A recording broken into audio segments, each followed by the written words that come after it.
श्री स्वामी समर्थ. जय जिजाऊ, जय शिवराय तुम्हा सगळ्यांना. आज वर्षाचा दुसरा दिवस. काल आपल्याला ऑर्डर असल्यामुळे आज आपण महाराजांच्या केंद्रात गेलो होतो.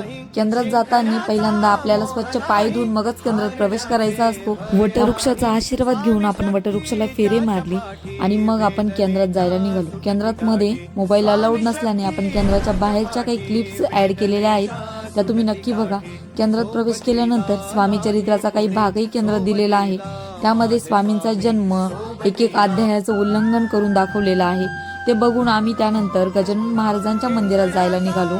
मंदिराच्या बाहेरचा परिसर तुम्ही बघा किती स्वच्छ आहे. मंदिरामध्ये इतकी स्वच्छता आणि शांतता आहे. मंदिराच्या काही भागाच्या क्लिप सुद्धा मी ऍड केलेल्या आहे. मंदिराबाहेरचा परिसर बघितल्यानंतर मंदिरात जाताना अशी गोड स्माईल देऊन आणि मंदिरात गेले. आपले पारंपरिक मंदिर आहे, अशा मंदिरांमध्ये जाताना आपण आपल्या महाराष्ट्राची परंपरा जपली पाहिजे, ती म्हणजे साडी. म्हणून आज स्पेशली साडी घालून महाराजांच्या मंदिरात गेले.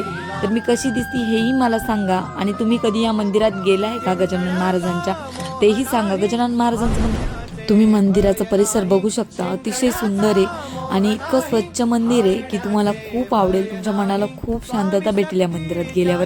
तर एक दिवस नक्की जा. आणि त्यानंतर येता येता रस्त्यातच एक तलाव लागला. त्या तलावाजवळ मस्त एक छान क्लिप शूट केली. त्यानंतर घरी यायला निघालो. घरी आल्यानंतर शॉप जवळचं एक शूट घेतला आणि बसने घरी निघाले. असंच माझं रोज ब्लॉग बघा आणि मला खूप प्रेम द्या.